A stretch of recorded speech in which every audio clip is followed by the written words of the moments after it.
வணக்கம். கதிரவன் நியூஸின் காலை நேர செய்திகள். முதலில் தலைப்புச் செய்திகள்.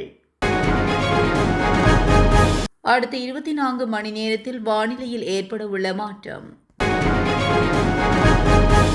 ஆசிரியர் கலாசாலை இறுதி பரீட்சை வெளியான அறிவிப்பு. தெற்கு அதிவேக வீதியில் கோர விபத்தில் சிக்கிய மின்சார சபை ஊழியர்கள் 10 பேர் படுகாயம். ஜாழ்தேவி புகையிரத சேவை தொடர்பில் வெளியான தகவல். சுகாதாரத்துறையில் அதிரடி மாற்றம். தமிழர் பகுதியில் பல தடவைகள் கைதானவர் செய்த செயல். தமிழர் பகுதியில் இடம்பெற்ற கோர விபத்து தனியார் நிறுவன ஊழியர்களுக்கு நேர்ந்த கதை. யாழ்ப்பாணம் நோக்கி விரையும் 9 பார ஊர்திகள், நோயாளர்களுக்கு விடுக்கப்பட்ட அறிவுறுத்தல். பாகிஸ்தான் படைகளுக்கு ஏற்பட்டுள்ள பேரிழப்பு, தற்கொலை தாக்குதலில் பலர் உயிரிழப்பு. சூடுபிடித்துள்ள தமிழக அரசியல் களம். முதலமைச்சர் விஜய் பதவியேற்றதும் அடுத்தடுத்து பிறப்பித்துள்ள அதிரடி உத்தரவுகள் தொடர்பான விரிவான செய்திகள். எதிர்வரும் நாட்களில் நாடு முழுவதும் மழைவீழ்ச்சி கணிசமாக அதிகரிக்கும் என்று வளிமண்டலவியல் திணைக்களம் தெரிவித்துள்ளது. தற்போது நாட்டை சூழவுள்ள வளிமண்டல தளம்பல் நிலை இன்று அளவில் ஒரு குறைந்த காற்றழுத்த தாழ்வு மண்டலமாக வளர்ச்சியடையக்கூடும் என்று எதிர்பார்க்கப்படுகிறது. இதன் காரணமாக தற்போது நிலவும் மழைக்கால வானிலை தொடரும் என அறிவிக்கப்பட்டுள்ளது. தற்போது நிலவும் வானிலை மாற்றங்கள் தென்மேற்கு பருவமழைக்கு முந்தைய காலப்பகுதியாக அடையாளப்படுத்தப்பட்டுள்ளது. இதன்படி எதிர்வரும் மே மாதம் 20ஆம் தேதி அளவில் நாட்டில் பருவமழை நிலைமை முழுமையாக உருவாக வாய்ப்புள்ளதாகவும் தெரிவிக்கப்பட்டுள்ளது. 24 மணி நேரத்தில் மக்கள் மிகவும் அவதானத்துடன் செயல்படுமாறு அறிவுறுத்தல் விடுக்கப்பட்டுள்ளது. 2023-2024 ஆண்டுக்குரிய ஆசிரியர் கலாசாலை இறுதிப் பரீட்சைகள் இன்று ஆரம்பமாக உள்ளதாக பரீட்சைகள் திணைக்களம் தெரிவித்துள்ளது. செய்முறை பரீட்சை உள்ளடங்களாக எதிர்வரும் 17ஆம் தேதி வரை 3 பரீட்சை மையங்களில் இந்த பரீட்சைகளை நடத்துவதற்கு ஏற்பாடுகள் செய்யப்பட்டுள்ளதாக பரீட்சைகள் திணைக்களம் அறிவித்துள்ளது. பரீட்சார்த்திகளுக்கான அனுமதி அட்டைகள் ஏற்கனவே அந்தந்த ஆசிரியர் கலாசாலைகளுக்கு தபால் மூலம் அனுப்பி வைக்கப்பட்டுள்ளன. அத்துடன் பரீட்சைகள் திணைக்களத்தின் உத்தியோகபூர்வ இணையதளம் ஊடாகவும் இந்த அனுமதி அட்டைகளை தரவிறக்கம் செய்து கொள்வதற்கான வசதிகள் வழங்கப்பட்டுள்ளன. பெலியத்த தெற்கு அதிவேக வீதியின் பெலியத்த கசாசகால இடையிலான பகுதியில் 154வது மைல்கல்லுக்கு அருகாமையில் நேற்று இடம்பெற்ற வாகன விபத்தில் 10 பேர் காயமடைந்துள்ளதாக போலீசார் தெரிவித்தனர். காயமடைந்த அனைவரும் சிகிச்சைக்காக தங்காலை ஆதார வைத்தியசாலையில் அனுமதிக்கப்பட்டுள்ளனர். பாடாந்துறை பகுதியிலிருந்து கதிர்காமம் நோக்கி பயணித்த இலங்கை மின்சார சபையின் ஊழியர்கள் குழுவினர் பயணித்த காரொன்று முன்னால் சென்ற லொரியின் பின்பகுதியில் மோதியதிலேயே இந்த விபத்து நேர்ந்துள்ளது. மோதிய வேகத்தில் குறித்த லொரியும் வீதியில் கவிழ்ந்து விபத்துக்குள்ளாகியுள்ளது. காரில் பயணித்த மின்சார சபை ஊழியர்களே இதன்போது பலத்த காயங்களுக்கு உள்ளாகியுள்ளனர். சம்பவம் தொடர்பில் அதிவேக வீதி போலீசார் மேலதிக விசாரணைகளில் ஈடுபட்டு வருகின்றனர். கொழும்பிலிருந்து காங்கேசன்துறை வரை பயணிக்கும் ஜாழ்தேவி புகையிரதம் இன்று முதல் மீண்டும் தமது சேவையை ஆரம்பிக்க உள்ளதாக புகையிரத திணைக்களம் அறிவித்துள்ளது. அதன்படி திங்கள், புதன் மற்றும் வெள்ளி ஆகிய நாட்களில் கொழும்பு கோட்டையிலிருந்து காங்கேசன்துறை வரை ஜாழ்தேவி புகையிரதம் பயணிக்கும் என்று தெரிவிக்கப்பட்டுள்ளது. காங்கேசன்துறையிலிருந்து கொழும்பு கோட்டைக்கான ஜாழ்தேவி புகையிரத சேவை செவ்வாய், வியாழன் மற்றும் ஞாயிறு ஆகிய நாட்களில் மாத்திரம் இடம்பெறும். இந்த புகையிரதமானது குளிரூட்டப்பட்ட 4 முதலாம் வகுப்பு பெட்டிகளை கொண்டதாகும்.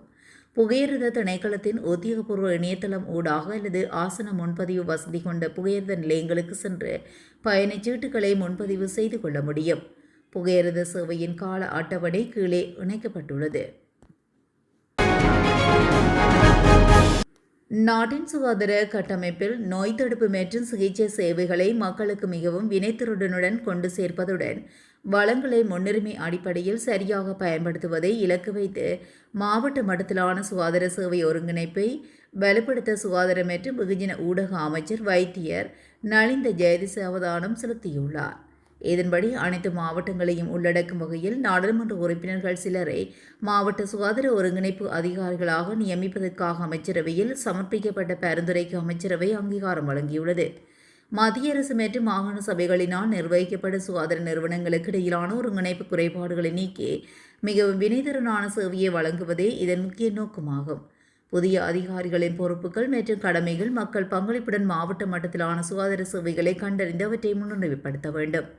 அத்தேவைகளை தேசிய மற்றும் மாகாண சுகாதார திட்டங்களுடன் இணைக்க வசதி செய்தல், மத்திய மற்றும் மாகாண சுகாதார நிறுவனங்களுக்கிடையே வளங்களை சரியாக பகிர்ந்தளித்ததை உறுதி செய்தல், முக்கியமான புதிய திட்டங்களை அடையாளம் கண்டு அமைச்சுக்கு பரிந்துரைத்தல், தற்போது நடைமுறையுள்ள திட்டங்களின் முன்னேற்றத்தை கண்காணித்து உரிய காலத்துக்கு அவற்றை நிறைவு செய்ய உதவுதல் போன்றன தெரிவிக்கப்பட்டுள்ளது. அக்கரைப்பற்று போலீஸ் பிரிவுக்குட்பட்ட பாலமுனை பிரதேசத்தில் ஐஸ் போதைப்பொருளுடன் ஒருவர் கைது செய்யப்பட்டுள்ளார். அக்கரைப்பற்று போலீசாருக்கு கிடைத்த ரகசிய தகவலுக்கு அமைய உப போலீஸ் பரிசோதகர் தலைமையிலான போலீஸ் குழுவினர் குறித்த பிரதேசத்துக்கு சென்று சோதனையிட்டனர். இதன்போது சந்தக நபரிடமிருந்து 570 மில்லிகிராம் ஐஸ் போதைப் பொருள் கைப்பற்றப்பட்டதுடன் அவர் கைது செய்யப்பட்டார். கைது செய்யப்பட்ட நபர் போதைப்பொருள் வியாபாரத்தில் ஈடுபட்டு வரும் என்றும் இதற்கு முன்னர் பல தடவைகள் அவர் கைது செய்யப்பட்டு விளக்கமறியலில் இருந்துள்ளார் என்பதும் போலீசாரின் ஆரம்பகட்ட விசாரணைகள் மூலம் தெரிய வந்துள்ளது. சந்தக நபரை அக்கரைப்பற்று நீதவான் நீதிமன்றத்தில் ஆஜர்படுத்த தேவையான நடவடிக்கைகளை மேற்கொண்டுள்ளதாக போலீசார் மேலும் தெரிவித்தனர். மன்னார் தலைமன்னார் பிரதான வீதியில் கரிசல் பகுதியில் நேற்று இடம்பெற்ற விபத்தில் தனியார் நிறுவனம் ஒன்றில் பணியாற்றும் தொழிலாளர்கள் 9 பேர் காயமடைந்த நிலையில் வைத்தியசாலையில் அனுமதிக்கப்பட்டுள்ளனர். குறித்த வேன் கட்டுப்பாட்டை இழந்து வீதியை விட்டு விலகி அருகில் இருந்த பனைமரம் ஒன்றுடன் மோதி விபத்துக்குள்ளாகியுள்ளது.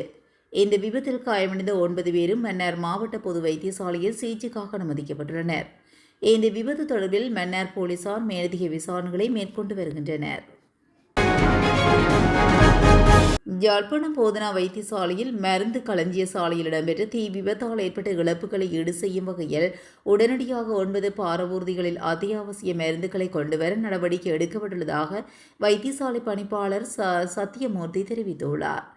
நேற்று முன்தினம் அதிகாலை ஏற்பட்ட தீ விபத்தால் மருந்துகள் அழிவடைந்த போதிலும் வைத்தியசாலைக்கு சிகிச்சைக்காக வரும் நோயாளர்களுக்கான எந்த ஒரு சேவையும் பாதிக்கப்படாது என்றும் பணிப்பாளர் குறிப்பிட்டுள்ளார். மேலும் அவர் தெரிவிக்கையில் மருத்துவ சேவைகளை தடையின்றி தொடர்வதற்கான அனைத்து மாற்று ஏற்பாடுகளும் ஏற்கனவே பூர்த்தி செய்யப்பட்டுள்ளதாகவும் மருந்து தட்டுப்பாடை தவிர்க்க நடவடிக்கைகள் எடுக்கப்பட்டுள்ளன. அதற்கு அமைய யாழ் போதனா வைத்தியசாலையிலிருந்து 3 பாரவூர்திகள் கொழும்பு நோக்கி பயணமாகி மருந்துகளை ஏற்றி வர உள்ளன. அதேவேளை கொழும்பில் உள்ள மத்திய மருந்தக களஞ்சியத்திலிருந்து 5 பாரவூர்திகளில் மருந்துகள் அனுப்பி வைக்கப்பட உள்ளது. அனுராதபுரம் வைத்தியசாலையிலிருந்து ஒரு பாரவூர்தி மூலம் அவசர மருந்து விநியோகம் முன்னெடுக்கப்பட உள்ளது. மொத்தமாக 9 பாரவூர்திகளில் தேவையான அனைத்து வகை மருந்துகளும் எதிர்வரும் 4 நாட்களுக்குள் யாழ் போதனா வைத்தியசாலையை வந்தடையும். அதேபோன்று இந்த தீ விபத்துக்கான உண்மையான காரணம் என்ன மற்றும் இதனால் ஏற்பட்டுள்ள நிதி ரீதியான இழப்பு எவ்வளவு என்பது குறித்து ஆராய்வதற்காக மத்திய சுகாதார அமைச்சரிலிருந்து விசேட விசாரணை குழு ஒன்று யாழ்ப்பாணத்துக்கு வருகை தரவுள்ளது. அத்துடன் யாழ் போதனா வைத்தியசாலையில் ஏற்பட்டுள்ள இந்த நெருக்கடி நிலையை சமாளிக்க மத்திய சுகாதார அமைச்சு மற்றும் பிராந்திய வைத்தியசாலைகள் ஒன்றிணைந்து செயல்பட்டு வருகின்றது. வடமேற்கு பாகிஸ்தானில் சனிக்கிழமை இரவு நடந்த தற்கொலை தாக்குதலில் குறைந்தது 15 காவலர்கள் கொல்லப்பட்டதாக ஒரு மூத்த காவல்துறை அதிகாரி கூறியதாக உள்ளூர் ஊடக அறிக்கைகள் தெரிவித்துள்ளன. ஆப்கானிஸ்தானை ஒட்டியுள்ள வடமேற்கு ஹைபர் பக்துன்வா மாகாணத்தின் பன்னு மாவட்டத்தில் சந்தேகம் படும்படியான குண்டுதாரி ஒருவர் வெடிகுண்டுகள் நிரப்பப்பட்ட தனது வாகனத்தை ஒரு காவல்துறை சோதனை சாவடியில் மோதிய போது இந்த சம்பவம் நிகழ்ந்ததாக தெரிவிக்கப்பட்டுள்ளது.